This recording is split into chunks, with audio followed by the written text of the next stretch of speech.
for this one, which so uh for this one, I'm just going to be finishing off I'm just going to be finishing off a little bit of the first for the first bit of calculus. So it's more or less the techniques for doing the calculus and how to how to actually differentiate. And a lot of the time it was just by using the chain rule. So like all of it, we saw the derivative and then we use the chain rule to differentiate it. So I'll screen share it in a second.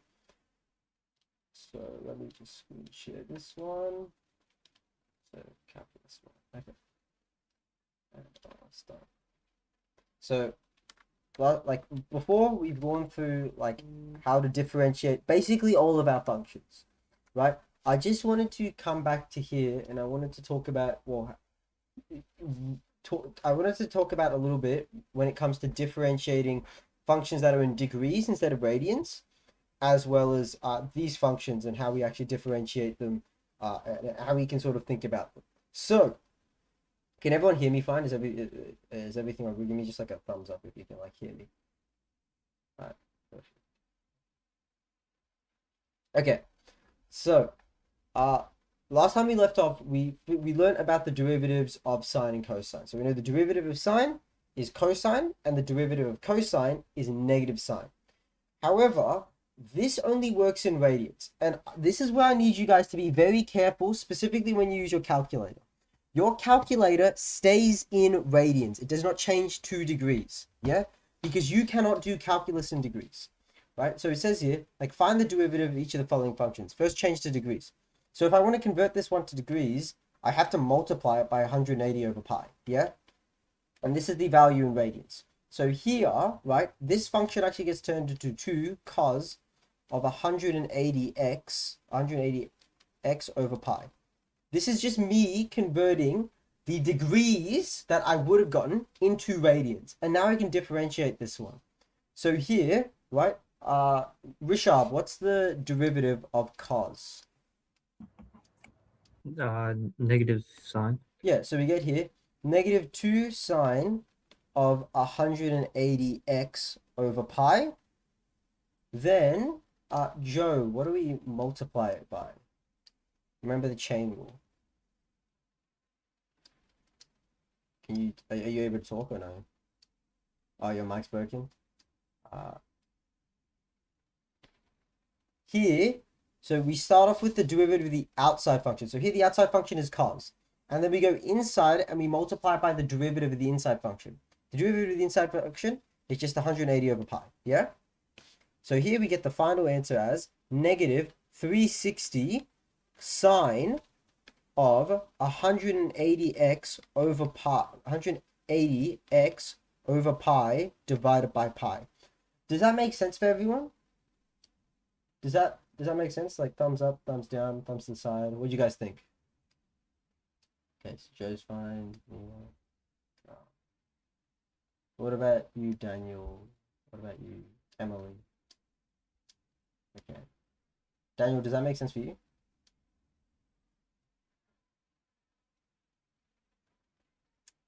Yes, okay.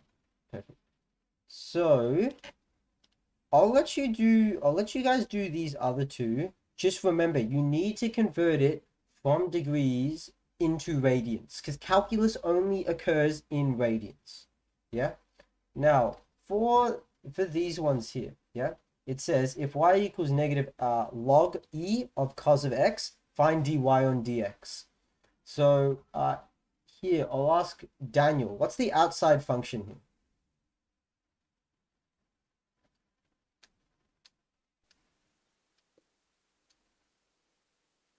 Is it sine?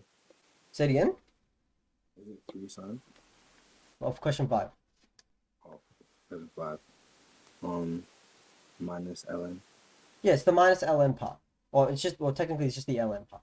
So here, the derivative of the ln is normally just 1 over x. But here, we have the cosine. So it's now negative 1 over cosine of x. Right? Then afterwards, what do we do, Daniel? Right? We have to use the chain rule. What do we multiply it by? The inside. Yeah, by not by the inside. Remember, it is the Starts with a D. Derivative of the inside. The derivative of the inside. The derivative of the inside is sine of x. So we get here sine of x over cosine of x is our answer here. Yeah? So I'm just using the fact, like, I'm just thinking about what's the inside function, what's the outside function, what's the inside function, what's the outside function. So I'll show you, I'll show off these ones really quickly. Yeah. So here for this negative log base e of tan of x, the outside function is ln. Yeah. And the derivative of ln or log e is just 1 over x. But here we have a tan on the inside. So it's negative 1 over tan of x. Yeah. Then we multiply it by the derivative of the inside function. The inside function here is just tan of x. So we times it by the derivative of tan of x, which is 1 over cosine squared of x. Yeah. So these are all the derivatives we learned. And you don't need to memorize these derivatives. They're all on your formula sheet. Yeah. Sadly, your formula sheet is not your best friend for this subject. But here, show you here. Does everyone have a copy of the VCE methods formula sheet? You have, just screen share it really quickly.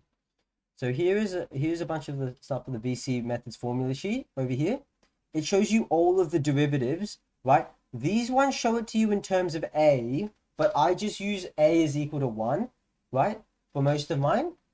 And it's because then we can just because then we can really just use the chain rule then. Yeah. So all of these ones you can absolutely use, but sometimes they're a bit hard to use when we're using the chain rule. Yeah. So that's why I encourage you to I encourage you to just be able to understand how these formulas work and how we actually get them. So here with this one, the derivative of e itself, and then we multiply it by the derivative of the inside function. Yeah.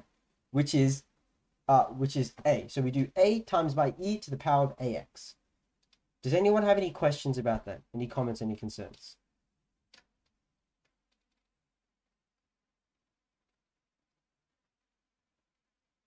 No.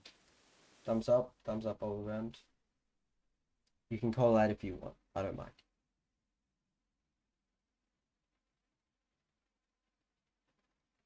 I'm just getting it out of here. Guys, use your thumbs up or your thumbs down or your woo. Joe, do you have a question? No, okay. So I'm just gonna keep going forward. So I'm just gonna keep going forward. So now we have our product rule. Now there's two ways they show the product rule off. I want you to know both of them because both of them do have a tendency to come up. Yeah. This one you more or less use on your regular working out. So this one here is the one you use on the regular working out. And this one here is the one you probably see more in the CAS section of the exam when they just give you arbitrary functions. So we'll try and use these. Now I want you to have your formula sheet in front of you because I'm not expecting you to memorize this formula. Yeah, you don't need to memorize it. If it's on the formula sheet, don't memorize it, right? I've memorized it because I've done it so much, yeah? But you don't need to do the exact same thing. So I move forward. Here we have these two functions. Now, we use product rule when we literally have a product of two functions, yeah? So over here, we have a product of two functions. Over here, we have a product of two functions. And we let one of them equal u, and we let one of them equal v. So we know that here, y equals u times v, yeah? So if we say y equals 2x squared plus 1, brackets 5x cubed plus 16. That means here, we can say u equals 2x squared plus 1, and v equals 5x cubed plus 16, yeah? Now, if you look at your formula sheet, you know that the formula, right, of this one is going to be u times dv over dx, so the derivative of v, plus v times du on dx. So here, let's find the du on dx. which is just going to be 4x, yeah? And we can find dv on dx. So dv on dx, which is just going to be 15x squared, yeah? Those are our two derivatives. Then what we can do is from here, we can either use the formula, or we can just imagine like we're crossing over like this. So we do u times dv on dx, which gives us 2x squared plus 1 times by 15x squared plus 5x cubed plus 6 times by 4x equals dy on dx. And then I can simplify this one. So I can simplify it as 15x squared brackets 2x squared plus 1 plus 4x brackets 5x cubed plus 6. Yeah? So does that make sense? This is kind of like the chain. Yes, it's similar. It's not kind of like the chain. It's similar to it. Yeah. You can use the form, like you use the u and the v, or you use u again, but it's sort of in a different context. But does that make sense to everyone? So we use product rule when we have literally a product of two functions. Yeah, a product of two functions. Any questions about that?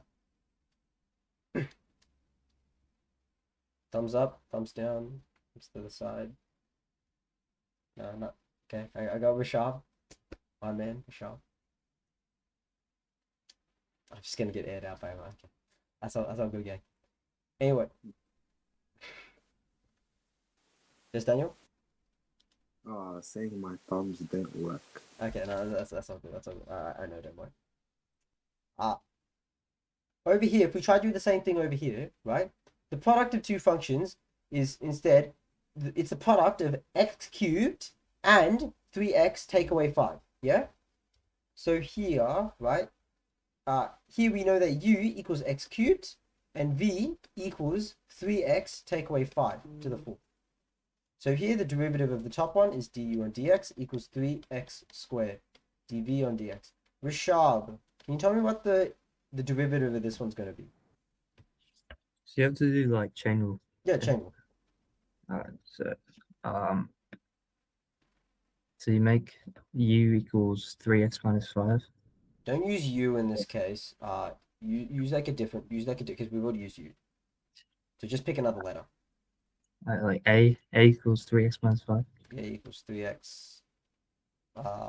Take 5. And then y equals a to the power 4.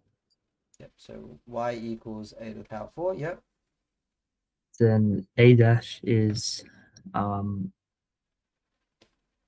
3, A dash is 3. Yep. and y dash is 4a to the power 3. Yep. And then times them, so 12a to the power of 3 as v dash. Yeah. Yep. So then 12a to the power of 3 is the same thing as 12. 3x take away 5 to the third power. Yeah. Yeah. So then you can do the exact same thing. Just follow the formula, right? So you get here x cubed times by 12, 12 brackets 3x take away 5 to the third power plus 3x squared times by, wait, no, sorry, I wrote it the wrong way. It's 3x take away 5 to the fourth times by 3x squared. So does that make sense for everyone? Is there any questions about that? Do you see why Rashab, I don't disagree with how you found the derivative of this one, yeah?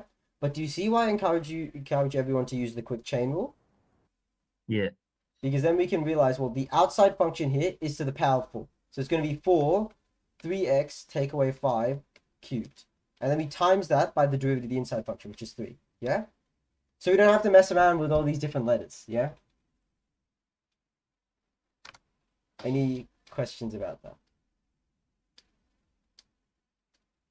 Okay. We'll have a go at this one, yeah? Here, Mia, do you remember what the derivative of e to the x is? Is it E? Yeah, so e to the x is its own derivative, yeah? So du on dx equals e to the x, right? We also have v equals the square root of x take away 1. Daniel, can you tell me what dv on dx would be for this one? Can you repeat that? Can you tell me what dv on dx for this function would be? Would that be?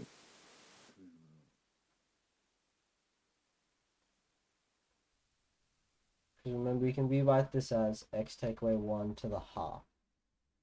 Right. I'm looking at sure. So here it's going to be first we find the outside function. The outside function's a half. So that means it's a half times by x take away 1 to the power of negative a half, because we're taking 1 away from the power. Then we go to the inside function, we multiply by the derivative of the inside, which is here, the derivative of the inside is just 1. So here, this function is just going to be 1 over 2 x take away 1 to the half, right? I can put it down the bottom because it's to the negative a half. So that's why I put it down the bottom, and then I can rewrite it as 1 take away 2 square root x take away 1, right? And then if I want to find the derivative of this one, it's just going to be if we cross multiply them, yeah? So here it'd be e to the x times by 1 over 2 square root x take away 1 plus e to, oh wait, no, not e to the x, sorry. X take away 1 to the half times by e to the x, yeah? Which we can simplify by just writing it as e to the x over, what's this here? Okay. We can write it as e to the x over square root to x take away 1 plus e to the x square root x take away 1. Does that make sense to everyone? Yeah. Thumbs up, thumbs down. Okay. Chill. So these ones all go along with the same idea. It's the same thing. Because we use product, like we just want to remember why we use product rule here, because it's a product of two functions. We're multiplying these two functions together, yeah, right? So this is 2x squared times by sine of 2x. This is e to the power of 2x times by sine of 2x plus 1. This is cos of 4x times by sine of 2x, yeah? That's why we use the product rule. And then we just use the u equals v equals. We find du over dx and dv on dx, and then we solve it, yeah? So that should be mostly sure. I'll let you, I'll upload these, these ones are uploaded to my website. So if you want to have a go at doing these questions, go right ahead. You can just it's just more practice for you. For like finding the derivatives of the regular functions. So I just wanted to, I'm not too worried about these ones here because mostly they're all product rule in the exact same way. This is one function times by another function. This is one function times by another function. This is one function times by another function. Yeah. So it's the same sort of thing for product rule. Yeah. The thing I'm interested about is this. Yeah.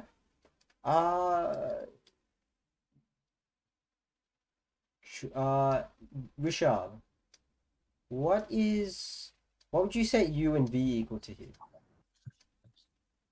U is e to the power of x, and v is f of x. Yeah, and then v is f of x. So that means here we can get du on dx for this one as e to the x, and dv on dx as f dash of x. Yeah? And then we can use our product rule from there. Here, they want us to put it in terms of f of x and f dash of x, right? Yeah. What about here, Mia? What do you think I would let u equal to here and v equal to here?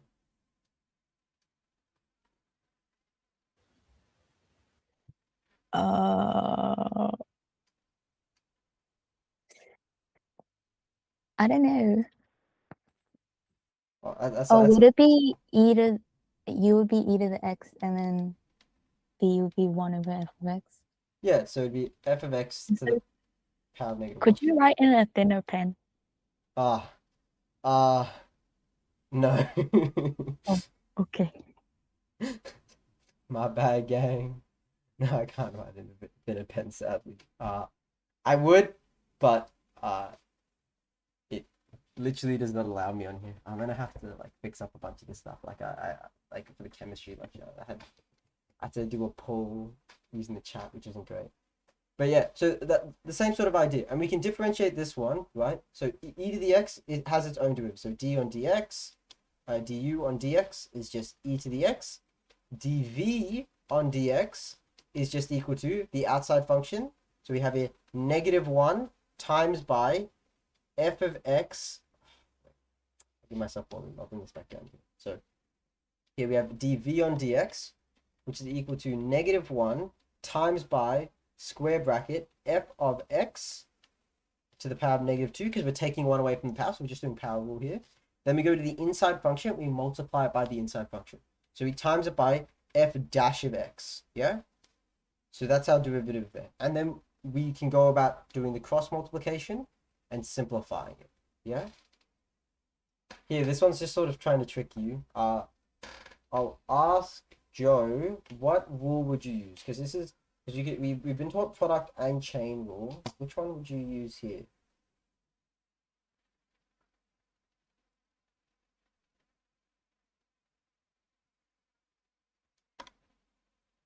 I reckon. So here it's a chain rule, yeah? Just because it's in the product rule chapter doesn't mean it's not a chain rule, yeah? Here, yeah, because this is e to the power of f of x.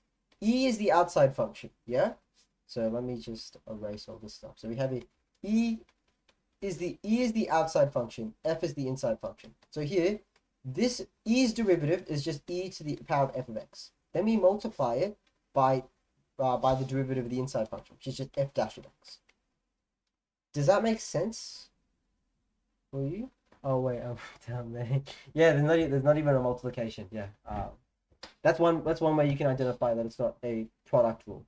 Now later, I kind of threw me under the bus with this one because what's up, Daniel?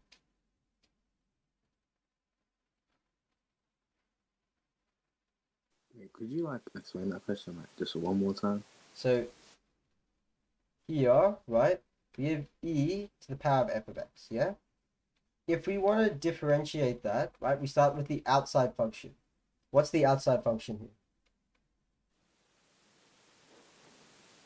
Is it e to the x? Yeah, it's just e, yeah? So it's just e here. So that means here, the derivative of e is just, well, itself. E to the power of f of x, yeah?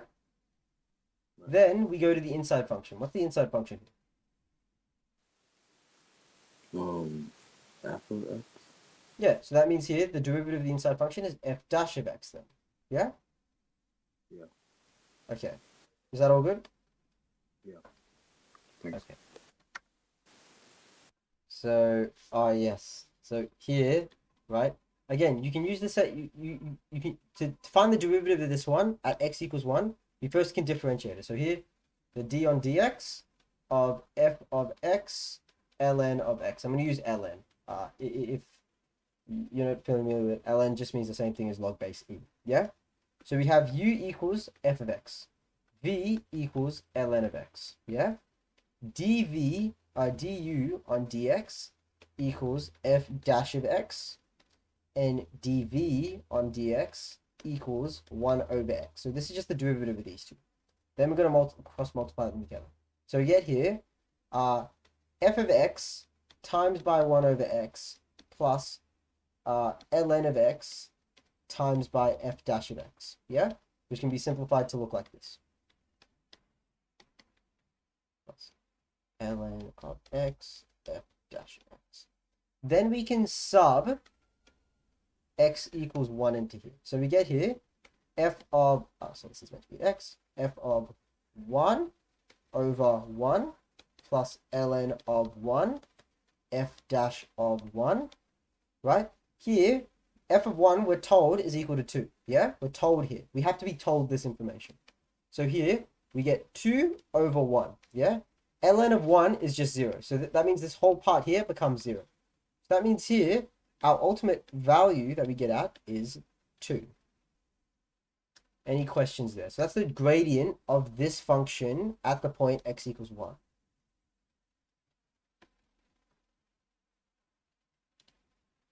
So, any questions, any comments, any concerns?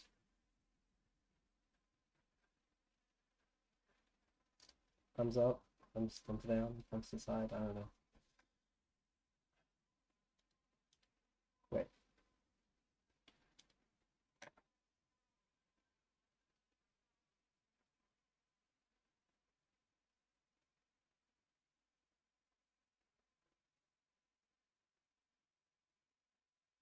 How does the product? It's just the formula. So it helps us find the product. Like it helps us find the derivative of the product of two functions. So two functions times by each other. So remember, have your formula sheet here. Yeah.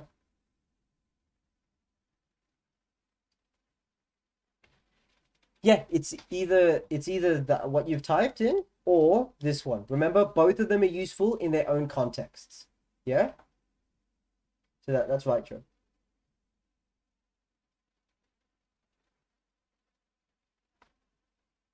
So I'll keep moving forward. This is the quotient rule. Now, I was gonna say before that kind of threw me under the bus because most people would expect you to use quotient rule for the question that I gave them. Product rule might be easier. Quotient rule could be easier. Now, I'm gonna say this now. Quotient rule is very long and arduous. Yeah. So here's the formula in both ways. Yeah. So here we have literally two functions divided by one another. Yeah. Two functions divided by one another, and that's how we know it's going to be quotient rule. So if we look at this example over here, we have two functions divided by each other, a quotient of functions. Yeah. So a quotient, if we do a quotient of two functions here, right? We have to let u equal the top function and v equal the bottom one. Yeah. So here, u equals x take away 2. V equals x squared plus 4x plus 1. Yeah? So here, we'll find out du on dx because that's part of our formula.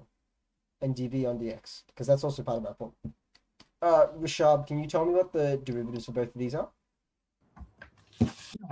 First one's 1. Second one's 2x plus 4. Yeah, 2x plus 4. Yeah? So here, right, our formula for quotient rule, right? So dy on dx, we'll just say this is equal to y, yeah, is equal to v times du on dx. I'm gonna use a dot because my pen's really thick, so if I use like a cross, it's gonna look weird. Take away u times dv on dx divided by v squared. Yeah. So if we plug all of our stuff into this formula, we will get x squared plus 4x plus 1 times by 1 take away x take 2, 2x plus 4, all divided by x squared plus 4x plus 1. Yeah?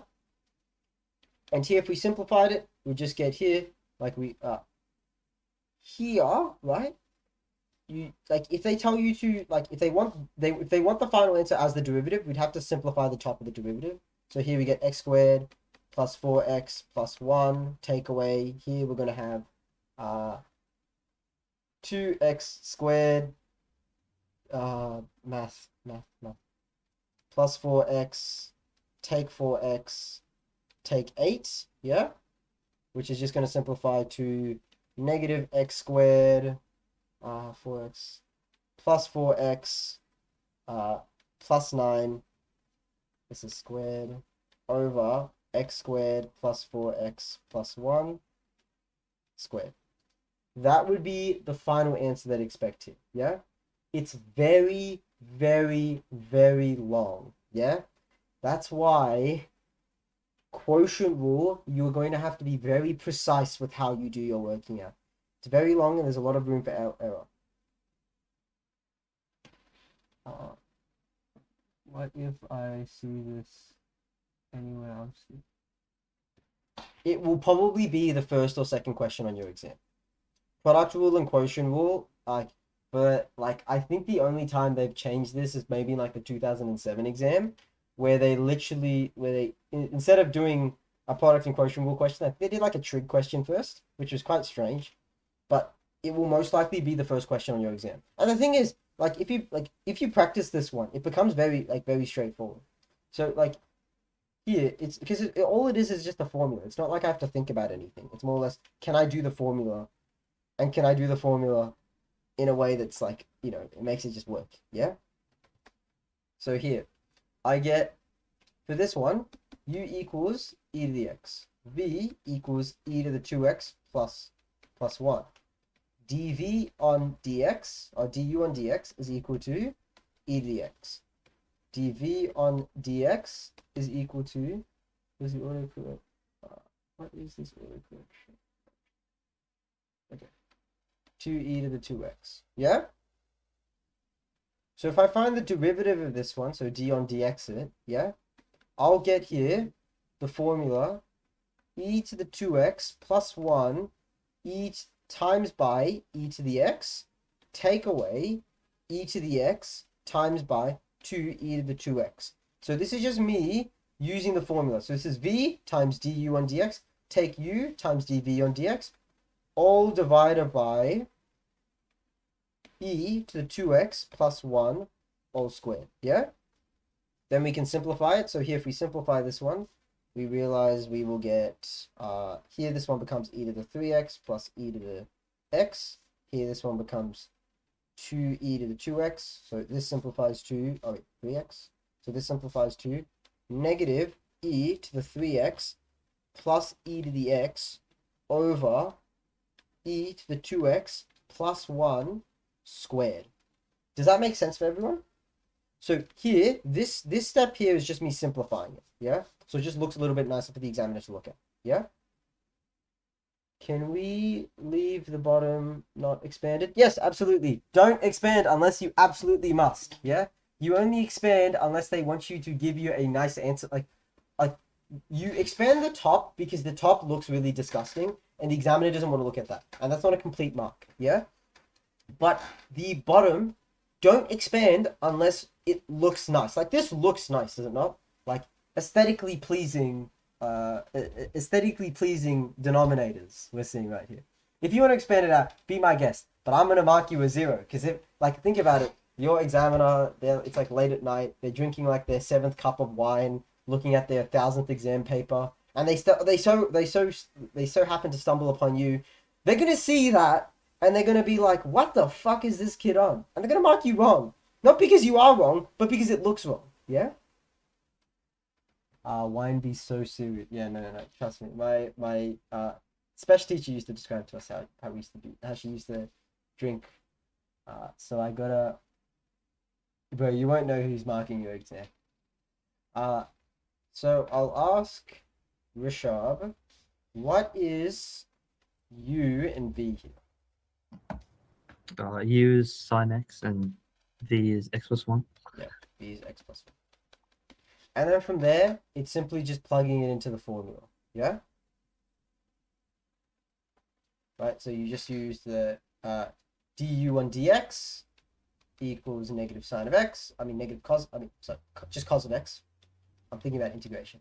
Dv on dx equals 1. Hence, we can just plug it into the formula, which means that the derivative of this one is going to be x plus 1 times by cos of x, take sine of x times 1, all divided by x plus 1 squared, which is just going to be just x plus 1 cos of x take sine of x over x plus 1 squared. I can't simplify that any further. So that's the final answer option. Any questions about that? Any comments, any concerns? So that's the quotient. Can we do one where we like apply both chain and quotient? Yes, we can. But they don't do it that much. Like they'll give you relatively straightforward stuff for quotient rule because it's already really hard. Yeah. There probably will be a trial exam paper that you do where you have to apply those. Why are we on 2x speed? It's too fast. Is it too fast? Is there something you don't understand, Carly?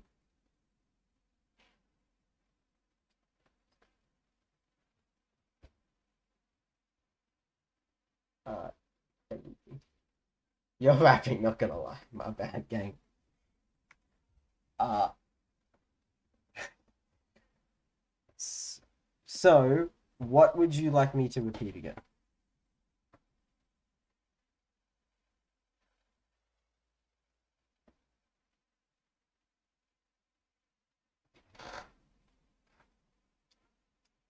No, just keep it. Okay. So the big thing is that quotient rule is just finding the derivative of two functions divided by each other. Yeah. And to find the derivative of two functions divided by each other, we use that quotient rule. Yeah. The u equals, the v equals, and we substitute it in. So here are some more questions you can practice on where they actually want you to evaluate the derivative. Yeah. I will leave those ones for you to do. Okay. So now we deal with a little bit of limits in VCE, but there's two techniques that we use to deal with limits. Yeah, we either do direct substitution, which is what's showing here. So here the limit as x approaches 2, 3x squared. Yeah, we can directly substitute the value of 2 into this to evaluate this limit. So here this is just going to be 12. Yeah, so this is a direct substitution. Yeah, I can directly substitute it in and I'll get my answer out. However, let me fix this one.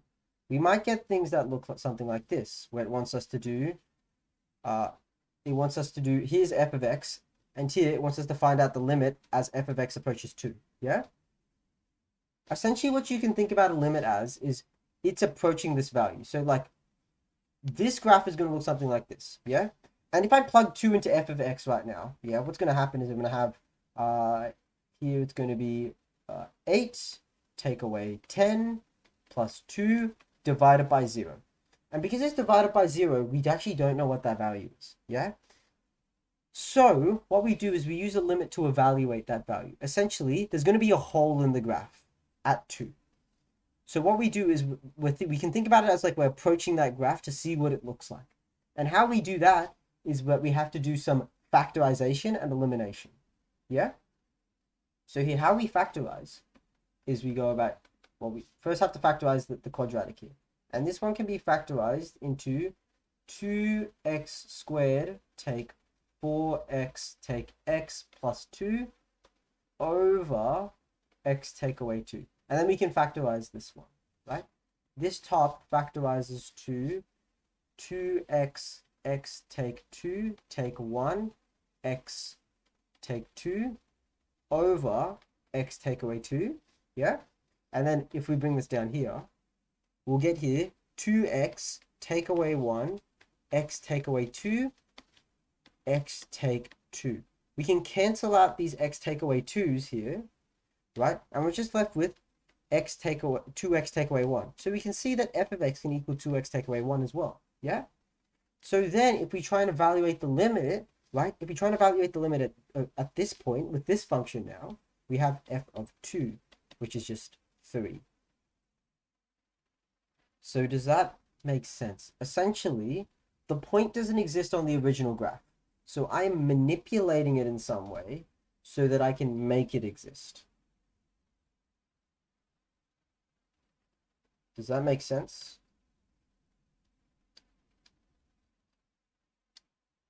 Thumbs up, thumbs down. Give me like genuinely, just give me like thumbs down if you don't understand it. Sure. Okay, well that's all. Okay. I see mostly thumbs up. Okay. So it's just us evaluating what the graph might look like at x equals 2 because there's a hole in the original one. Now, because I'm just showing you this one for completeness sake, I would just put these in your notes. Because they don't deal with limits that much in the VCE, so I don't expect this to show up. Yeah, I don't expect this to show up in any sort of magnitude. I think you just need to be able to understand the basic idea of the limit. That here the point just doesn't exist, so we're trying to see what that point might be. Most of the time, you use a calculator to evaluate the limit, right? And using the calculator is very straightforward. It's just a menu, right? Like 4, and you can evaluate the limit that way. So, for example, like here, we're trying to evaluate the limit as h as here h approaches 0. So here, this is one we can do a direct substitution for. So, Mia, what do you think this limit evaluates to? 4. 4. With this one, Rashab, do you think you can do a direct substitution in here? Yeah. Yeah, you can do a direct substitution. So here, if we do the direct substitution, what do you get? Yeah. 8 times 4, so 32. 32. And then this one, you can also do a direct substitution, because here, if we plug in 3, it's not like we have an undefined thing. So here, we have 17 over 1, which is just 17. And then these ones, you have to do the elimination on, because if I plug in 3 directly, I won't get anything. But if I factorize, I can cancel out these two, and I'm just left with x, right? And then if I plug in x equals 3 here, I just get 3. Can you factorize this top one for me, Rashad? What do you think it is? Wait, so is...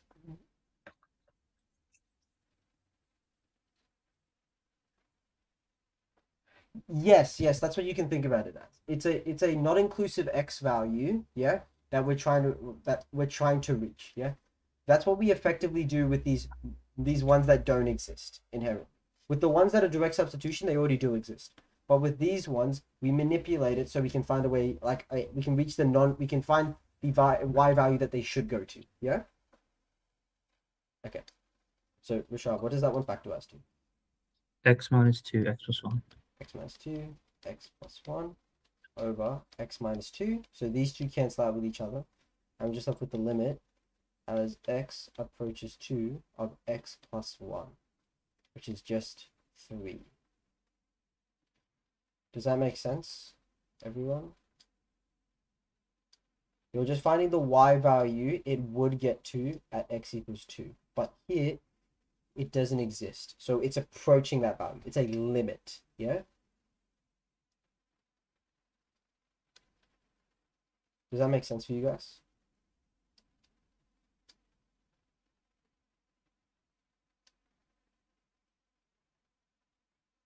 Okay.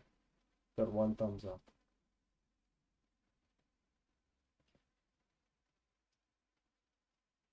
Okay.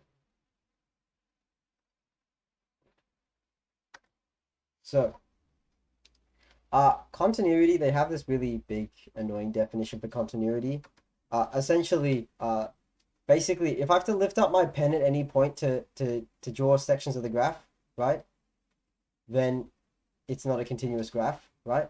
So here, the question is asking me, state the values of x for which this is discontinuous, yeah? It's just x equals 1, yeah? So I'm just finding the point where I have to sort of pick up my pen. So like over here, I'm drawing. Ah, wait, I have to pick up my graph to continue drawing. It's not continuous at x equals -1, yeah? And if I keep drawing over here, right, I have to pick up my pen again, and I see that it's not continuous at x equals 1, yeah? 1. What's up, Daniel?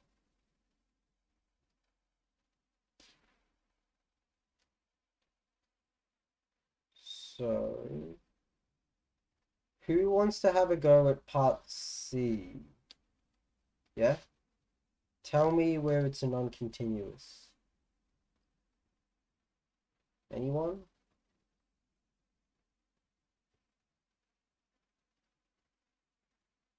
Daniel, where is this one not continuous?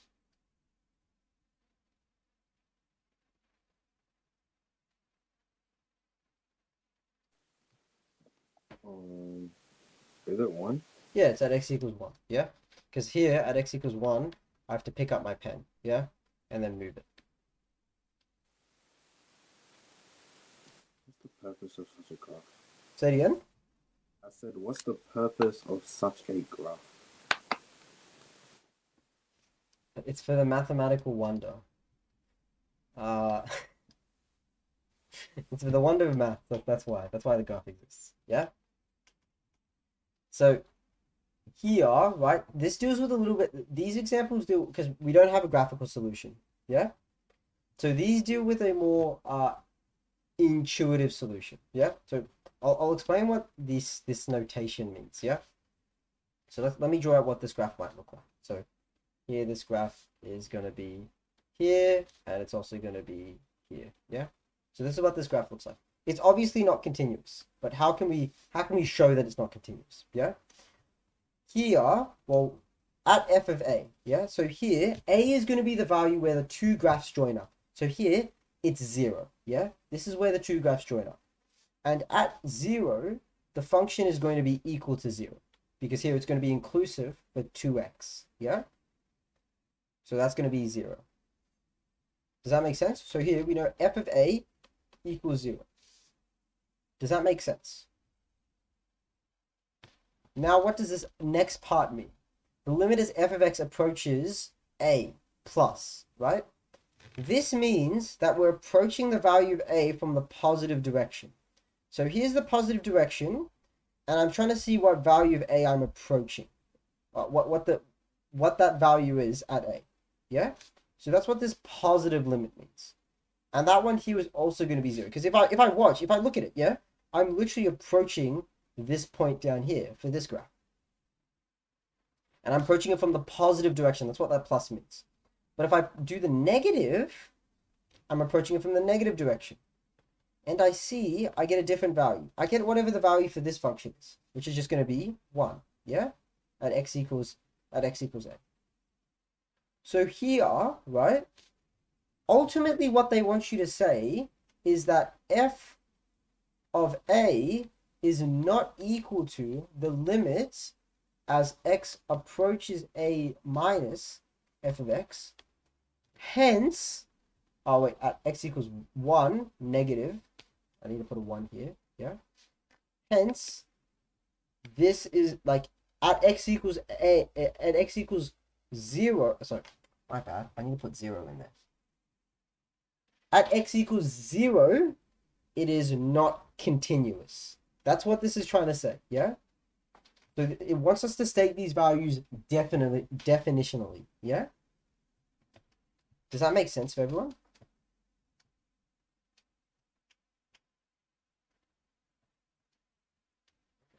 Got 1 thumbs up. How about everyone else? Thumbs up, okay. Repeat.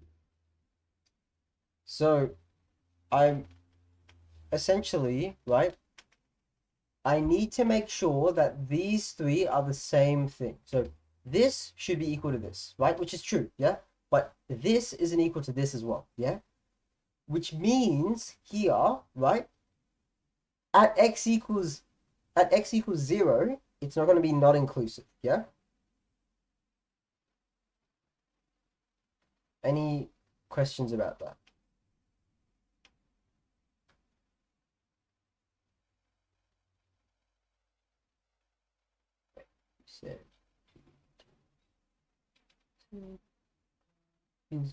But no. So it's not continuous. It's not continuous. So at x equals 0, it's not continuous. Like, if it was continuous, then all 3 of these values would be the same. Okay. So there were some other examples that you guys can have a try out, right? You do need a graph to do it, but it's more like, I wouldn't recommend spending a crazy amount of time on this because they don't ask it that much, and it's also like, limits aren't a thing that's covered too much. Like, they'll ask one limit question, but it'll be on the CAS paper. It won't be on the non-CAS one. Yeah, and if they do ask it, it'll probably be in relation to something like an asymptote or something. Yeah, like for example, if they ask you like this is the graph, e to the x. What is the limit as x approaches infinity or negative infinity? Right, it's obviously gonna be 0, because that's what the graph is approaching. That's more what they'll do with limits. Yeah. So here, right, we can see that this graph is continuous at this point, but it's non-continuous at x equals 3 and x equals 4. Because I have to, like, here there's a hole in the graph. So that means I have to pick up my pen and move it to the other side. And there's a hole in the graph here. I have to pick up my pen and move it up here. So does that make sense?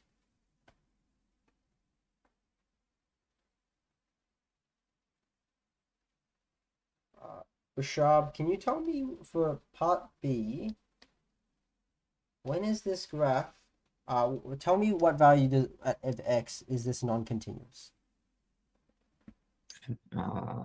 For 7. Yeah, x equals 7. Because everywhere else I can draw this graph without picking up my pen. Yeah, but at 7 there's a hole. I have to move my pen to get around that hole. So now this one is more or less dealing with the idea of continuity. Yeah. So we dealt with the idea of continuity. Now we're dealing with the idea of differentiability. Basically, is the derivative graph continuous? Yeah. So if I find the derivative of this one, yeah, it's going to be 2x plus 2 and 1. And I don't know their domains. Yeah. So I'm gonna figure that out soon. But I'm gonna sketch these two graphs here. Yeah. So here, this is the derivative of the function when it's greater than 0. So it's going to be from here all the way up. And then let me choose a different colored pen. So here we go from here. So here it's going to be from 0 to infinity. Yeah. And then this one over here is going to be in this direction. Does that make sense? How I got that drawn? Yeah. Now I can see that at these points here, it's not differentiable. Yeah. The reason being is because the derivative graph isn't continuous, which means this is not at x equals 0, it is not differentiable. So that means here, the domain of this one is going to look like this. Yeah. Any questions about that? There's holes in the graph, right? And if there's holes in the graph, then it's not continuous. So it won't be continuous. Because there's holes in the derivative graph, it's not continuous or differentiable. Yeah? Any questions? Thumbs up, thumbs down, thumbs to the side. What do you guys think?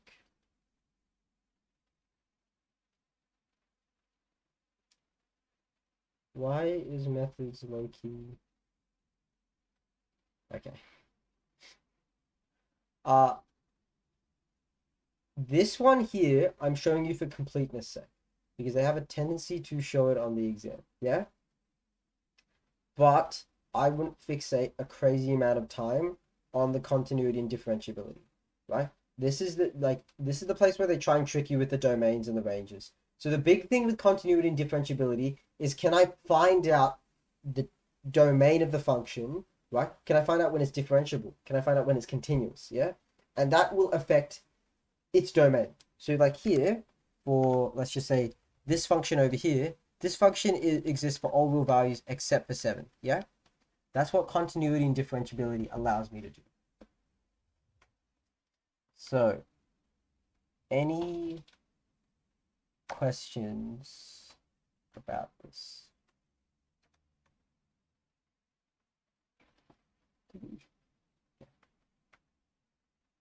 So, if you guys want to have a go at any of these questions, or if you want to ask me about any of this stuff, you can always give me a message, or you can discuss it during tutoring, or you can just give me a call anytime. to rectify. But that is this first bit of calculus, yeah? The second bit I want to say is infinitely easier, right? The main reason being is because it builds heavily off the stuff you learned in year 11, yeah? So yeah, it builds heavily off the stuff you used in year 11. So this right here is how we find the equation of the tangent line, yeah? So I'm trying to find the equation of the tangent line, and I have this cool Desmos calculator. I just coded this Desmos calculator thing. So here I'm looking at the calculator, and I can see, right? It's finding the tangent of the curve at any point. So here it's finding the tangent at negative 2.4. That's what it's doing. Yeah. If I go forward, it will still find that tangent. Yeah. But this will help us find the tangent line to the function. So if I have a go with this one, right? Who wants to differentiate this function?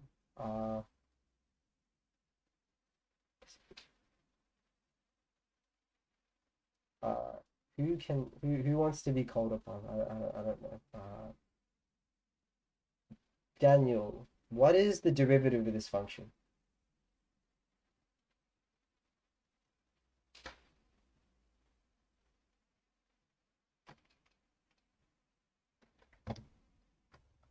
I'm gonna. Is it 3x squared plus x? Yeah, 3x squared plus x. Yeah. We can find the gradient of the tangent line at x equals 1 by substituting in x equals 1 here. So we do dy on dx, evaluated at, that's what the line means, evaluated at x, who's joining here?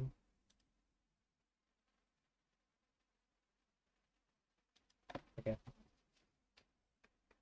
So x equals 1, which is just going to be 3 plus 1, which is 4.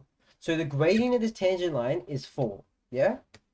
Then I want to find the point the tangent line actually passes through. So we're going to do y evaluated at x equals 1, which is just going to be 1 plus a half, which is just 3 over 2, yeah?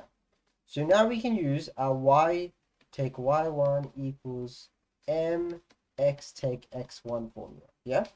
We know that the gradient is 4. So here, and we know that we know y1, we know m, and we know x1. So we can do y take away 3 over 2 equals 4x take away 1, which is just going to be y take 3 over 2, 4x take away 4, which is just going to be y equals 4x take, how do I math? 5 over 2. Wait, is y1 and x1 the derivative answer? I forgot. No. Y1 and x1 is just a point on the tangent on that line. Yeah. So here we know that x1 is a tangent to this curve. Yeah. So I'm just using the idea of the tangents that we learned from year 11, and I'm just rearranging it. So we still have to use those tangent line equations. Does that make sense for everyone? How I did all that?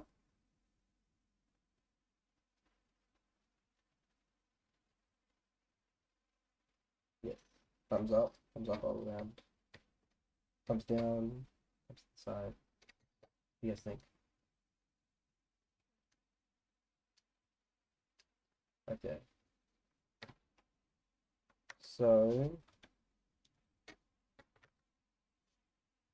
yes.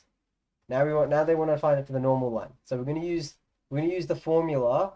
The m perpendicular is equal to 1 over m naught, the original gradient. Yeah. So that's what this top line is trying to say. Yeah. So here we have dy on dx. Yeah. So dy on dx is just 3x squared. Take 4x. Yeah. We're going to evaluate that at the point 1. Yeah. So here dy on dx evaluated at x equals 1 is just going to be 3 take away 4, which is just negative 1. Yeah. So that's the gradient of the tangent line. But remember, we want the gradient of the normal line. So we're going to use that m perpendicular formula. So we get -1 divided by -1, which is just 1. Yeah? So here the gradient of this normal is just going to be 1. So now we can do our y1 our y take away y1 equals mx take x1. Yeah? So here we have here y plus 1 because it's -1. 1 x take away 1. Yeah? Which is just y plus 1 x take 1, which is just going to be y equals x take away 2. And that's the equation of the normal one. So this is stuff from year 11, yeah? Is it like everyone starting to remember this stuff? You know, it's coming back to your head. You know, like smashing your head against the wall, you know, like, damn, I hate this. This sucks. This is terrible. On God, for real.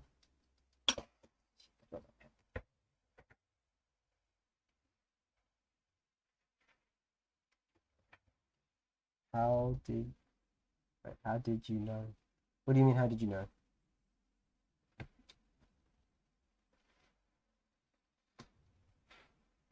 Okay. So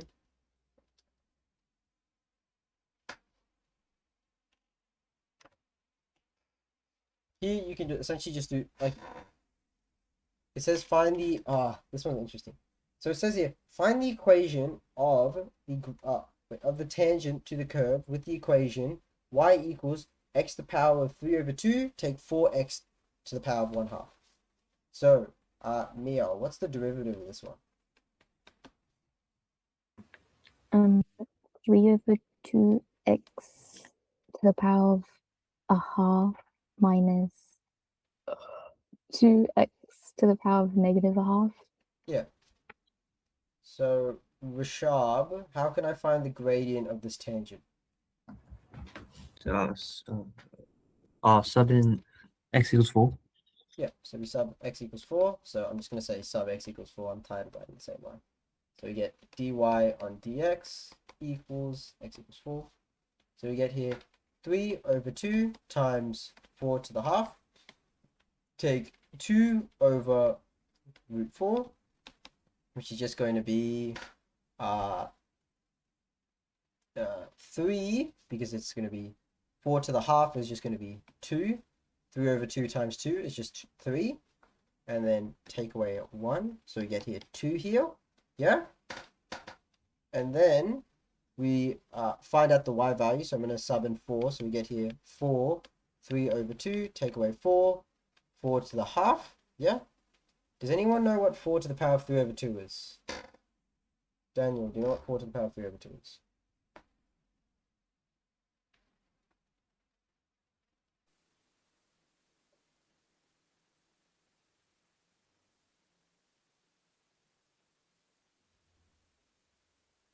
Any ideas? Oh, okay. I can't hear what you're saying. I don't know if your mic's just exploded or not. Us, isn't it square root of, yeah, that's right. So square root of 4 to the power of 3. Yeah. Or the square, or here we can essentially just write it as, right? Yeah, square root of 4 to the third power, take away 4 times by 2. So here, square root of 4 is just 2. 2 to the power of 3 is 8. So we get here 8, take away 8, which is just 0. So this passes through the point 4, 0. So then we can just do the y take away y1 equals m x take away x1. And we just plug it into that formula. So I'll leave you guys to do that one. Does that make sense? Like none of this is like crazy new tangent line stuff, right? This is all stuff that you've covered in the past. But now they're instead using derivatives of new functions, yeah? So they're using sine, they're using cos, right? They're using the derivatives of the tangent lines of these ones over here, which I'll discuss these ones in a second. But does anyone have any questions? Is that all good for everyone? I'm gonna discuss.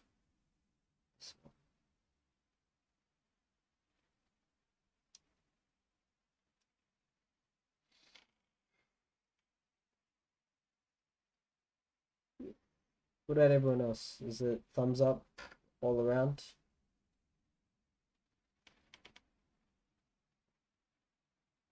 Okay. What about... So, here, what you'll find is if you differentiate this function, yeah, we'll get here 1 over 3 x to the 2 over 3, yeah, as our derivative. But if you plug in f of 0, we get undefined. If you put that into a calculator, because you have 1 divided by 3 times 0. 1 over, that just turns into 1 over 0, which is undefined. So here, this one doesn't have a derivative, yeah? This one's equation is just the line x equals 0. That's the equation of the tangent to this curve, yeah? I want you to be mindful of that, yeah?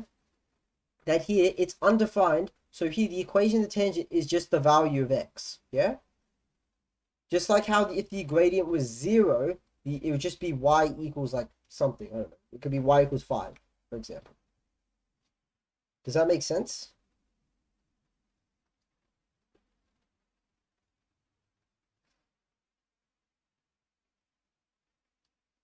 All good?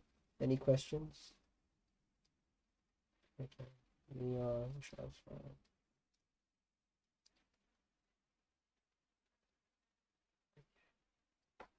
So, oh yeah, it's the y-axis. So,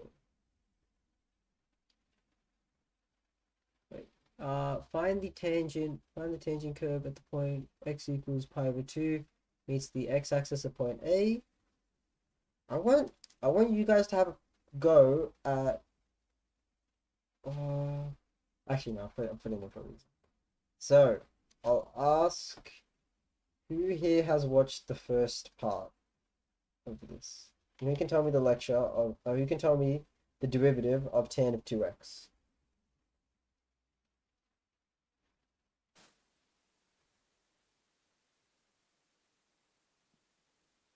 Daniel, I can't hear what you're saying. I think your mic's broken. Rashab, do you think you can tell me the derivative of tan of 2x? Is it 2 over cosine squared? Well, 2 over cosine squared of 2x, yep. yeah. So that's the derivative of this one, yeah? So then if we plug in x equals pi over 8, we'll get 2 over cosine squared of pi over 4, yeah? Because it's 2 times pi over 8. I'll ask Carly this. What is cosine of pi over 4?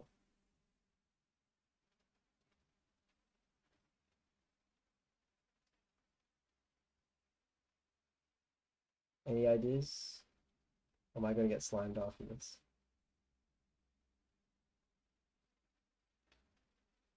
Is it root 2 over 2? Yeah, root 2 over 2. So here it's just 2 over square brackets root 2 over 2 squared, which is just going to be, right, 2 over 4, which is just going to simplify to 2 over 1/2, which is just 4, yeah? So that's the gradient of this tangent line, yeah? You're safe in it. So then, right, what I can do is I also have to find the actual equation of the tangent line here to be able to find out what this point A is, what the distance is from it. So here, if I find the equation of the tangent line, I get, I'm going to find out the y value at x equals pi over 8. So I get y of tan of pi over 4. I'll ask Emily about this. What's tan of pi and 4? You have any idea? What is it?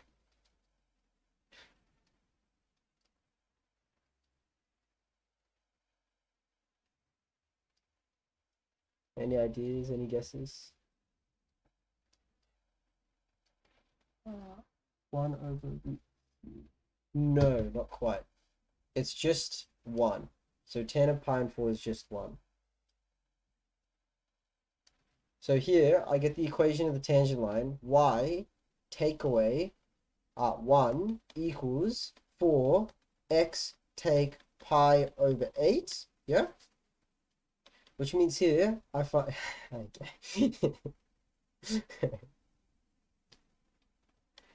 So we get y equals 4x take pi over 2 plus 1. Yeah? So here, point A is just the y, it's just where it meets the y-axis. So it's the y-axis intercept. Yeah? It's just asking me for the y-axis intercept. Mia, do you want to have a go at telling me what the y-axis intercept is? Sorry, I was writing down notes. Yeah, that's all good. So here, the y-axis intercept for this one is just going to be 0, comma, negative pi over 2 plus 1. Yeah? And the distance, right, from A to O is just going to be that y value, because that's the only distance that we have. Yeah? You can sure you can use the distance formula, but the distance formula would be so much more work. So here, it's going to be, the distance of this is just negative pi over 2 plus 1, right? That's what the distance is. Does that make sense to everyone? Any questions, comments, or concerns?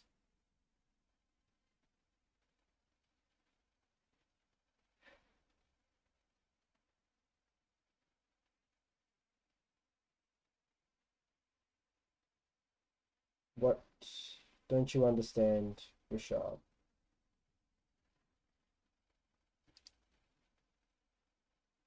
No, I was just saying, like, I don't have any questions. Oh, you don't have any questions? Okay. I really gotta put like some sort of like numbering system on these, like thumbs up, thumbs down. This one here is a little bit more abstract, yeah. I've put this one in here. I put this one in here for a reason. It's because I see it a lot and it comes up a lot. It shows up on exams a lot. Yeah. So here, right, I'll find dy on dx to this one, which is just going to be 2e to the x, right? And here at this point, right, the gradient of the line is going to be 2e to the power of a. Yeah. So 2e to the power of a. That's going to be the gradient of the tangent line. However, we're told that it also passes through the origin. Yeah. Which means we can find another expression for the gradient of this one, right? That expression is going to be y2 take y1 over x2 take x1. If this is 0.2 and the origin is 0.1, we're going to get 2e to the power of a take 0 over a take 0. So we get here, this is the gradient, but this is also the gradient. So we then know that 2e to the power of a over 2e to the power of a take 0 over a take 0 are equal to each other. Does that make sense to everyone? Is that part all good? So then I've created myself an algebraic expression which I can solve. So here I can cancel out the e's, yeah? I get 2 over a, which means here a just equals 1. Does that make sense?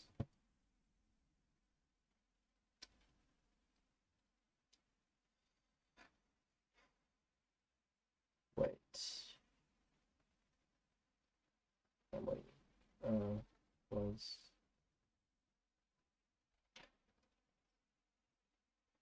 Wait, so 2e to the power of a was just equal to 2e to the power of a over a.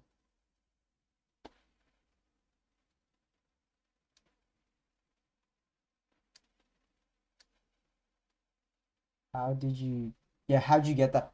Because we know here that dy dx at the point represents the gradient of that tangent line.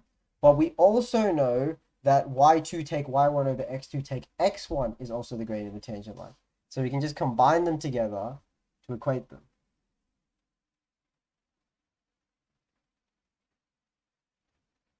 Anyone else have any queries, any questions? Thumbs down for no questions. I just said that. Okay. Sharp.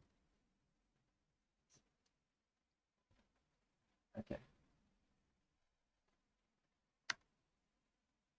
So, I just wanted to bring you back to the idea of the average rate of change, and the phrase instantaneous rate of change is just another way of saying the derivative at a point. Yeah. Now, I don't know if this is self-explanatory or not, but if the gradient is greater than 0, then y is increasing. Yeah. Like the gradient represents how it's increasing or decreasing. Yeah. If the gradient is greater than 0, it's increasing. If the gradient is less than 0, it's decreasing, right? That just makes intuitive sense. Yeah. Think about it. Like if it's sloping down like this, yeah, and the dy dx is also negative, we can see that y is going to decrease. So that's more of just an intuitive fact.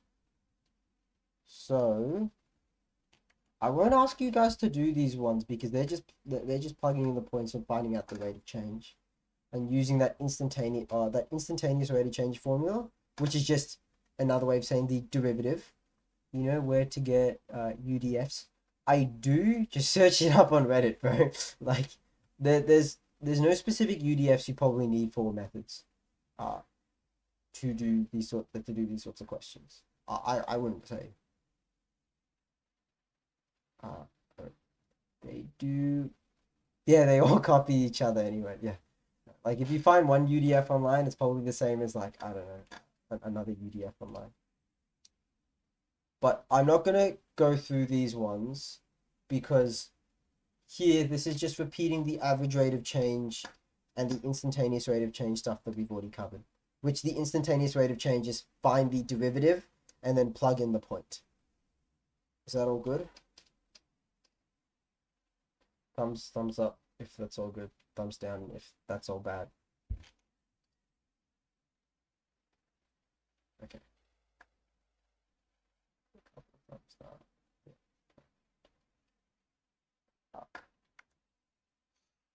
Now, right, this question here is just more or less asking you about, this one would be a CAS question, yeah? And I probably won't get you to do all this work by hand.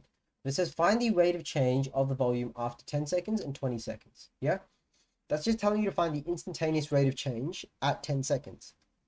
So if I differentiate this one, dv on dt, I find it's minus 10, take away t over 50, yeah? If I plug in t equals 10 into this, I get minus 10 take away 1 over 5, which is just going to be equal to minus 51 over 5, yeah? Is there any AWOC button on the CAS? Because I swear there was. Oh, no, so yeah. I'm actually planning to do more CAS stuff in the 4th lesson, because then we can have all the derivative skills balanced out, and then we'll move over to more of the CAS heavy stuff. So with the lesson 4 and the 5 that I'm going to be running, that's going to be purely based on the CAS. So I won't pull up the CAS for now, because we will cover it in a bit. I just want you to get the basic idea of it. And the AWOC on the CAS is just going to be d on dx, type in this whole expression, given that t equals 10. My Wikipedia.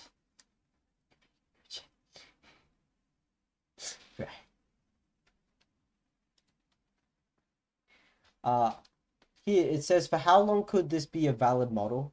I think essentially what it was like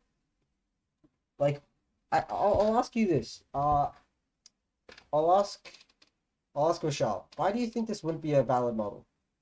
Like, what do you think would invalidate it? Is this like infinite? Yeah, it's infinite, that's true. What else could invalidate? I'll ask Mia. What else could invalidate it? If the volume went below 0. So yeah, if the volume goes below 0. So that was the one I was more looking for. So Rashad, I agree with your one that it can't be infinite. But the thing is, this one also goes below 0. Yeah, and it doesn't make sense for the volume of a balloon to go below 0. Yeah, like here it's sort of applying a little bit of logic, which is not really what mathematicians do, but like, you know, it's part of it. It's part of the job. It's making sure that sometimes what they'll do is they'll ask, like, what is the domain of this? Yeah. And what you have to realize is that this is going to have a restricted domain, because outside that domain, it's just not going to make sense, right? It might be negative, right? We might have negative time. That's why it says here, t is greater than or equal to 0. Yeah? Because if the time is less, like, how can you have negative time? Well, I know how you can have negative time, but like logically, like, can someone explain that, like, negative time? Anyone want to try and take a guess at that? Anyone try and take a gambit at that? We go. I guess you can say you go backwards, yeah, but we don't tend to go backwards, or water doesn't tend to flow backwards. This same thing just focuses on, right, find the derivative and then find the rate of change of that derivative if time is relative. Yeah, no, Einstein already proved you can't go backwards in time, bro.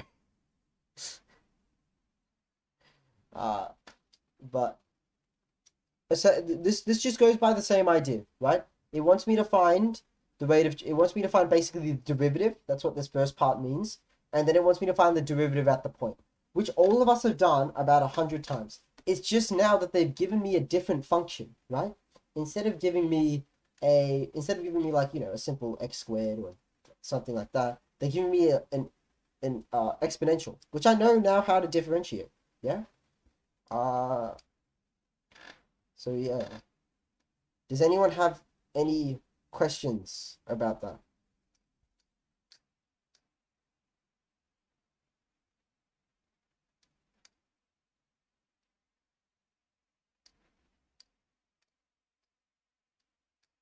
Not next lesson. We're doing it in 2 lessons time. Because next lesson we're doing integration, or it should be.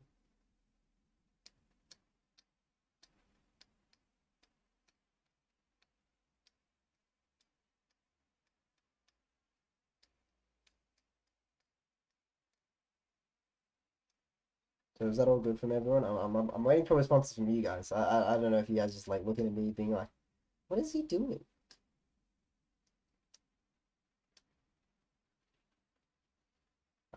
Sharp, my goat.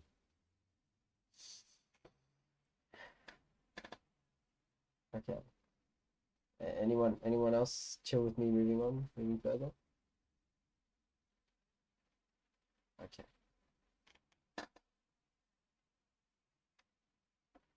Oh yeah. This show that here, right? I put this one here. It says here, find dy and dx, and hence show that y increases as x increases. Okay. So here, right, we can differentiate this one. Yeah. So here it's 3x take 2 cos of x. I'll ask Rashad about this. Sorry, no, this isn't 2 cos of x. 2 sine of x. Why does this suggest that as y increases, y increases as x increases?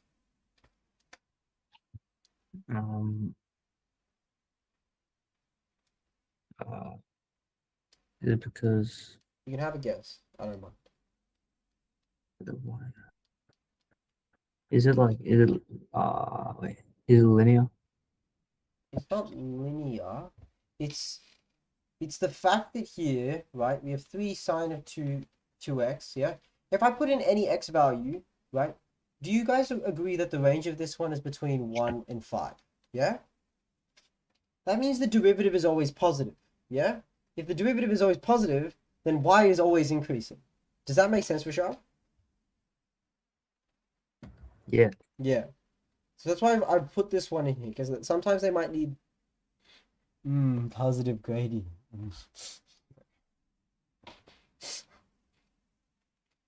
I just have you guys ever looked at that slope dude video? It's like nice negative, puff puff positive, undefined. No, okay, it's just me.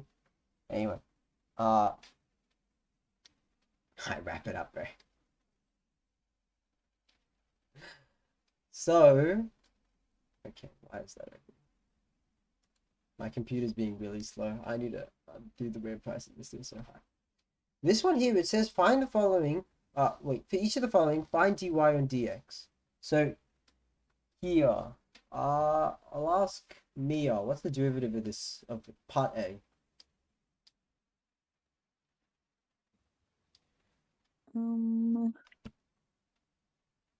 Is it negative 2x times e to the power of negative 2x?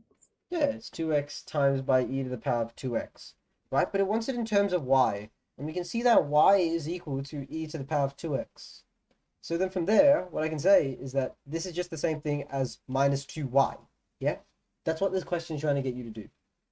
It's trying to get you to see that, oh, wait, I can write this in terms of y. I can write this in terms of x. Yeah? So, any questions about that? Is that all chill? Does that make sense? The key thing is, does it make sense? Yo, Thiessen, I gotta go. All good. I'll see you later, Bishop. Yeah, bro, you gotta go to work, man.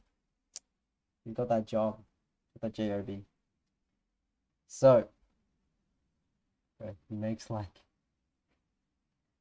hey, don't insult my homeboy. Alright, he's working in the trenches.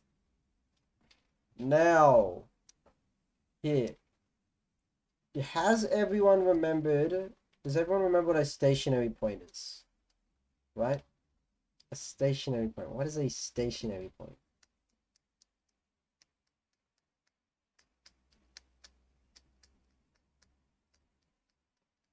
Yeah, dy dx equals 0. Like, for example, if I have a parabola, right? And I have it x squared, or like y equals x squared. We can see it has a stationary point at... Oh, no, just don't let me open that, I guess. We see we have a stationary point here at x equals 0. Correct? Right? Because it's completely flat there. And here, using calculus, right, we can find that by setting either dy dx equals 0 or f of x equals 0. Yeah? Here they do f dash of a, but you can also just say f dash of x equals 0. Does that make sense? I'm just letting the derivative equal 0 here. So, I'll ask Carly, what is the derivative of this function?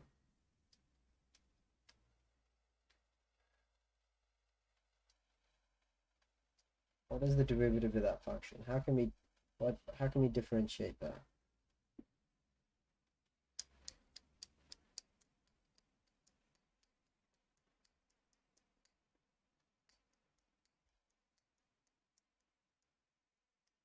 Can get aired out for the rest of the time.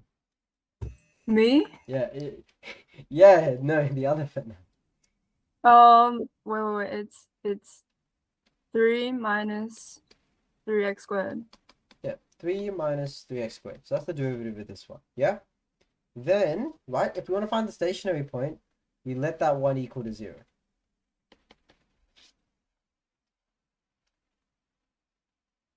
No. So here we let dy dx equal 0. Yeah? So then 0 equals 3 minus 3x squared. Yeah? We can take 3 from both sides. And then we can divide both sides by negative 3. And we can see there's a stationary point at plus or minus x equals 1. Yeah? Alright, never mind. I messed up the negative. So I get plus or minus 1. Can someone tell me what the problem with the answer that I have? Daniel, what's the problem with the x equals plus or minus 1? What's the issue with that? What haven't I done?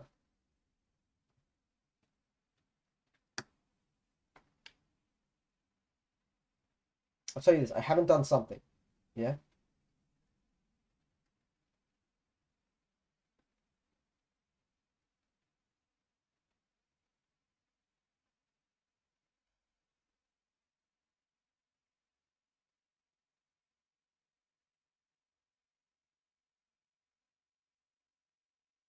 What have I forgotten? Okay. It's a point, so it needs a coordinate. I need to find the y value at x equals 1. So it's 4 plus 3, take 1, which is just going to be 6. Yeah, so one of the stationary points is going to be 1, comma 6. Yeah, The other one is going to be -1, comma, well, we have here 4 take 3 plus 1, which is just going to be 2. So the other stationary point is going to be 2. So when it's asked for points, when it's asked for coordinates, a lot of people will forget this. And like the best way you can differentiate yourself is by actually reading the question. Gleason, you're evil. I like you get the, I like you get the hatred. What do you mean? I'm not evil. How bad could I was watching the Lorax the other day. Okay, how bad could I possibly be? You guys have watched the Lorax, right? Please tell me you guys have watched the Lorax. Okay, thank God, I'm not that one. Lorax isn't that one, is it? So with the stationary points, you're not him, bro. Dude, I don't know if you guys are beefing with each other or with me. I'm just I'll just let you guys do what you want.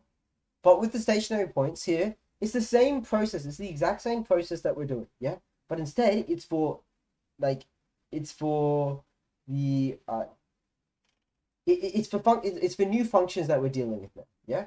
So we're not dealing with just basic cubics or quadratics or quartics. We're dealing with sine functions. We're dealing with cosine functions, e and ln of x, yeah? So I'll let you guys have a go at those ones in your own time, yeah? It's the exact same thing. You differentiate it, you let it equal to 0, yeah? Differentiate it, let it equal to 0. It's the same process each time, yeah? Here, right? With this one, I've been told the curve with an equation y equals x cubed plus ax squared plus bx plus c passes through the point 0, 5 and has a stationary point at 2, 7. Find the value of a, b, and c. So here I have 3 variables. I need 3 equations, right? I'll ask Mia, how can I get the first equation for this? What would you say the first equation for this simultaneous equation would be? Do I just sub in the point? Yeah, you can sum in the point. So you get 5 equals c. yeah, 5 equals c. So that's the first one because I'm plugging in the point x equals 0 and y equals 5. Yeah. The second point I can plug in is I can plug in 7, right? 8 plus 4. Yeah, that's what the third equation is. So this to b plus 5. Yeah? So that's the second equation. And then the third equation, I'll find dy on dx, which is going to be 3x squared. But we don't get c then. Yeah, we lose c, but we've already found it, so we don't need to worry about c. And then we can do 0 equals 12 plus 4a plus b, right? And we get these 2 equations. There's 2 variables. We can solve those ones simultaneously, yeah? Just by hand. So we can subtract one from the other, or we can simplify it. It's just the simultaneous solving from there. Does anyone want me to explain that one further? So do you see how in the calculus it's not really the calculus. It's more or less just like the other stuff I do with the calculus, yeah? I use calculus as a tool to do other sections of this exam, yeah? You'll find that calculus won't be by itself. It will be in tandem with like transformations, with trig, with here it's with the what's this called again? Polynomials, yeah? So, is everyone all good with that? Thumbs up or thumbs down? Or maybe thumbs to the side, maybe thumbs all around. Okay, sure. So,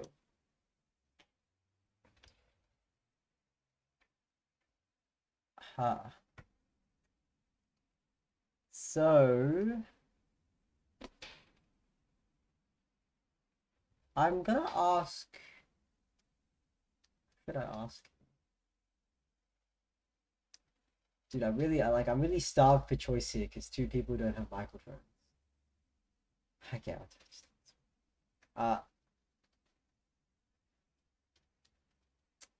No, okay. Yeah, I'll just do this one. Yeah. So here, right?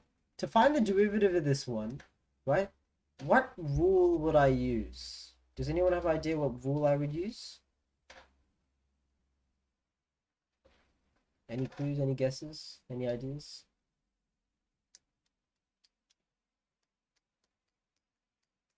Yeah, use product rule, yeah? So here, you let u equal 2x take away 1 to the power of n, and v equals x plus 2. That means du over dx equals 2n, 2x take away 1 to the power of n take away 1, and we get dv on dx equals 1. So I'm just using the quick chain rule for that top one, yeah? Then, right, dy on dx here is just going to be equal to 2x take 1 to the power of n plus x plus 2 brackets 2n 2x take 1 n take 1 brackets. Now I'm gonna be really evil. Mia, how can I solve that one? How can I solve for that one when it's equal to 0? To find the stationary points.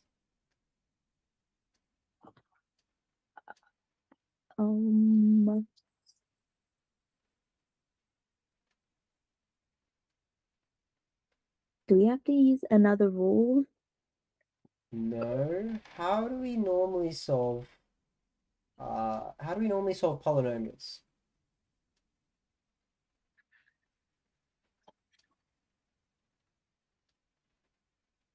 I don't know. We normally factorize. So let's try and factorize here, yeah?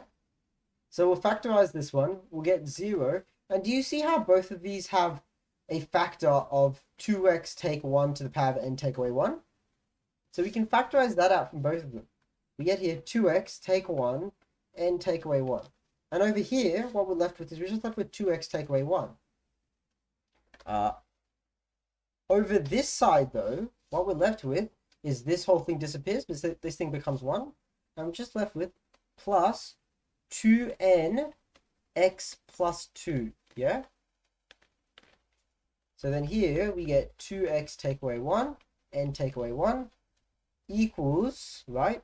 And here we get 2x plus 2nx take 1 plus 4n, yeah? And then to get, like, here, we can then just realize, oh, wait, we can just solve these through null factorable. This is 2x take away 1, which means that here, x could equal a half, or 0 equals x, 2x plus 2n, take 1 plus 4n, yeah?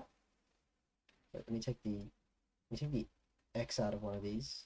Yeah, so we had the x out the front, brackets 2 plus 2n, and then we can solve that by null factorable. So here we could just do x equals 1 take 4n over 2 plus 2n. I just had a stroke looking at your factorizing. Yeah, it's like, the thing is, like, they most likely you won't get this on exam 1, you'll get this on exam 2, yeah? But I want you to think about this because the last question of the 2025 methods exam got you to do this by hand, right? And if you don't know how to do it by hand, you're just sitting there looking at that question being like, that's a cool question. How the flip am I meant to do that? So you need to remember factorizing is an option, yeah? You want to remember that one, yeah? So, this is the little thing that they have here, right? Local maximum, local minimum, and stationary points. All three stationary points of inflection, right? Yeah, I'll just have a spasm midway through the question and call it a day. Right, you guys have plenty of time, remember, right? We're still in, we barely passed term, I mean, we've just passed term 1, yeah? We still got term 2 and term 3 to get really good at this skill, yeah? So don't start, like, being like, no, I'm gonna fail now, right? Maybe if you, like, can't do this by, like, 2 days before your exam, I'll be a bit worried.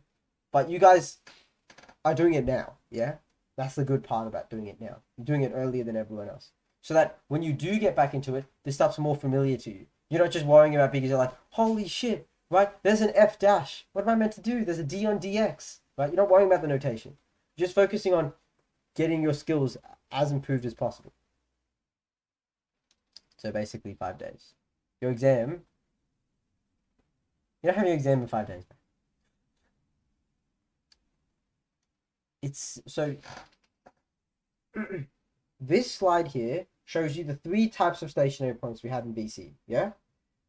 Maximum, minimum, local maximum, local minimum, stationary point of inflection. You must call them by those names. You can't call it a minimum. You can't call it a maximum. You can't call it just a point of inflection, yeah? You can use the shorthand SPOI, yeah? Stationary point of inflection, yeah? I would just recommend spelling the whole thing out, yeah? You need to use their full names, yeah? It's not like, it's like when you're referring to your teacher. You don't call them like Jerry or something. I don't know what your teacher's name is, right? You don't call them Jerry. You call them like Mr. whatever his name is. Or like, for me, I call my teacher, I call my teachers professors or doctors. And what if I use point of inflection for point POI instead of for point of inflection? I don't know, man. Just don't. Just say point of intersection. Just spell it out. You don't have to write everything in shorthand. So here, right? It says find the stationary points and state their nature. Sketch the graph. Yeah. So technically, right? How we can find these stationary points is I'm just gonna find the x value of the stationary points. So here we get 9x squared, take away 4, right? So if I do f dash of x equals 0, we get 0 equals 9x squared, take 4, which is going to be 4 over 9x squared, which is just x equals plus or minus 2 over 3, because the square root of 4 over 9 is 2 over 3, yeah? So plus or minus, yeah? I'm not going to worry too much about their what's the phrase? I'm not going to worry too much about their what's the word that I'm looking for? About the I'm not going to worry too much about their y values. That's what I'm saying. Yeah. How I can state their nature, right, or show their nature, is I use this tool called the double derivative. So I find the second derivative of the function. So I'll ask Mia, what's the second derivative of this function? Is it 18x? Yeah, 18x. Right?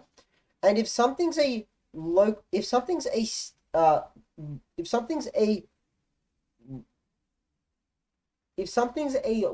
maximum, f double dash of x is going to be less than 0, yeah? So if I plug in if I get like -3 out, it's going to be a local maximum. If it's a local minimum, right, it's going to be greater than 0, yeah? If f double dash of x is equal to 0, then it's a point of inflection. That last point of inflection part is sometimes a maybe, yeah? But most of the time it is, yeah? And most people treat it as basically law for VCE. For higher level maths, if any of you guys intend on doing high level maths, you'll get laughed at by a group of mathematicians if you say that. But it's okay. You guys are doing just fine. Not to worry. Okay. So we get f double dash of 2 over 3, right? And here if I plug in 2 over 3, I get 12. Yeah? If I plug in f double dash of minus 2 over 3, I get here minus 12. So here, what this tells me is that when x equals 2 over 3, I'm going to have a local minimum, yeah? This means it's a local minimum, yeah? I'll ask Daniel, right? What is the nature of the stationary point at x equals -2 over 3?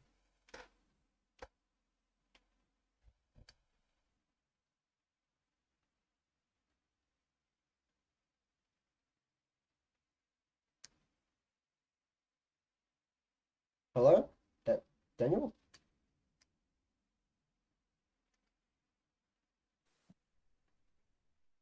If Daniel can't answer, Joe, can you tell me what the nature of the stationary point at negative 2/3 is?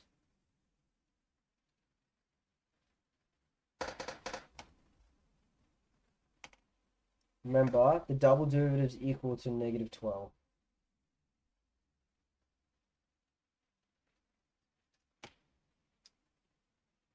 So it's negative, yeah? So it's a local maximum if it's negative, yeah?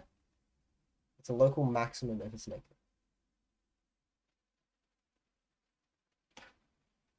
Yeah, so it should be a local max, yeah. So this one should be a local maximum. It's not just a maximum, it's a local maximum, yeah? A maximum and a local maximum, two different things in maths. So remember, local maximum, local minimum, stationary point of inflection, yeah?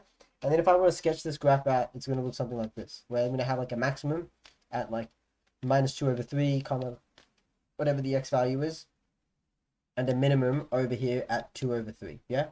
So it's going to look something like this. Again, because this is a cubic function, that's why it's going to have this shape to it. So any questions about that?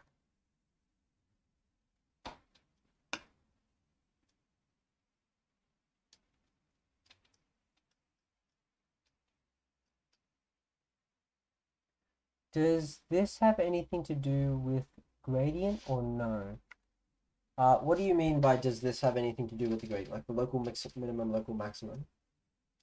Because it does in the sense of here, if the double derivative, if the gradient of the derivative is less than 0, it's a local maximum. If the derivative of the gradient is greater than 0, it's going to be a local minimum. Yeah? That's the big takeaway here.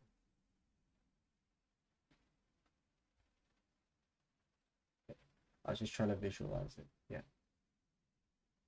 So I won't worry too much about this one because this one's pretty straightforward. It's just like plugging in values and solving.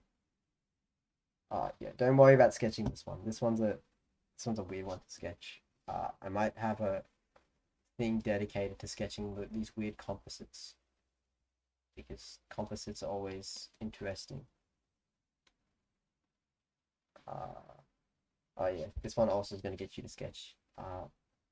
Generally, they don't try and get you to sketch a product of function, a product of functions, sum of functions. So basically, if I have a function multiplied by another function, so here this is a function multiplied by another function. The VCE don't do that, mostly because it takes up a huge amount of time. They've done it like they've done it once in like a paper 10 years ago, but like that question, like it was literally like a 0% of the state score, like sort of thing, you know. Yeah. It's one of those questions they don't ask because the students literally just all stuff it up. Yeah. So I'm not too worried about you being able to sketch these really arbitrary functions. It's more just being able to find the stationary points of functions you already know, like cubics, like quartics, like quintics. Yeah. Like you know, what's it called? You don't need to find logs or exponentials because they don't have stationary points. But is that all good? Does anyone have any questions or comments or concerns? Give me like thumbs up, thumbs down, thumbs to like the side, maybe thumbs all around.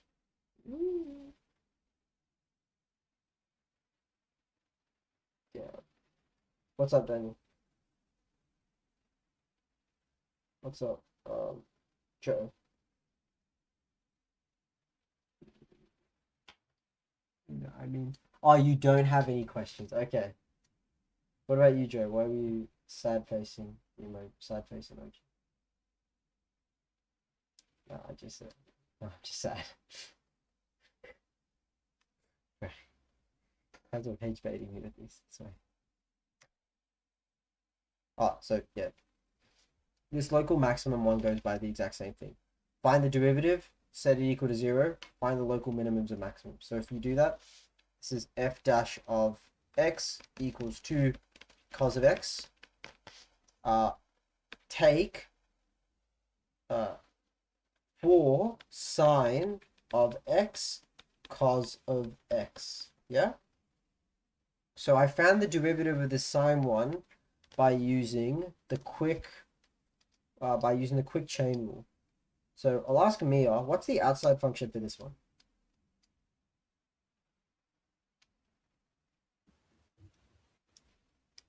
The outside function of The The sine derivative. squared. The sine squared. oh, is it the 2 sine squared? So the outside function is the square, yeah? Oh. Remember, like, I remember here, yeah? This is actually what this means, yeah? They just write it like this for notation's sake, because it looks cleaner than this, yeah? So here, this is the outside function. I multiply it by 2, so I get 2 sine of x, and then multiply by the derivative of the inside, which is just cos of x. How do you think I can solve this one? Daniel, how do you think I can solve this one?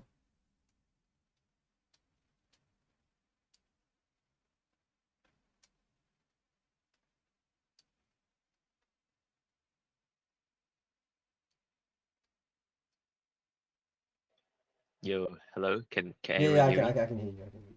Yeah, I just fixed my mic. Do you want to have a go at this one then, Joe? I reckon I diff it and then yeah. Let's see. So I've already diffed it. Yeah. So this is what the derivative Oh is. yeah. Now. God, what do I wait? Do I have this equal 0? Actually, no. Aren't I finding that? Yeah. So you let f dash of x equal 0. Yeah. Then what do you? Wait, but aren't I finding local maximum minimum? So like, I need to get like the f dash x itself. Yeah. So I've already found f dash. So we found f dash of x. Yeah. Like no, like the actual values of f dash of x, so I can find local maximum, local min is what I meant. Wait, am I finding that or? No. So you're finding just f dash of x equated to 0. Yeah. Oh, okay. So how can we solve that? So we have is 0 equals 2 cos of x. Take 4 sine of x cos x. Okay, I generally have no idea right now. Dude. Yeah, I'll go. So we have here, we can factorize cos x out. 2 cos x. So we get this. We get this. We get 2 cos x brackets 1 take sine of x. Yeah? We let this one, we do null factor law. So we know 0 equals 2 cos of x, or 0 equals 1 take 2 sine of x. Yeah? And I know how to solve both of these ones by using my understanding of trig. Yeah? Here, x is going to be equal to pi over 2, comma 3 pi on 2. And x over here is going to be equal to, numbers, what are the numbers? Pi on 6, comma 5 pi on 6. Yeah. So those are going to be where the maximums of these are. Then we can sub those x values back into here, and we can find out those points, whether they be a maximum or minimum. Yeah, we can find out the local maximums and the local minimums. Any questions about that? So, I'll start wrapping up today. How did everyone find it? How did everyone find today? A bit, like,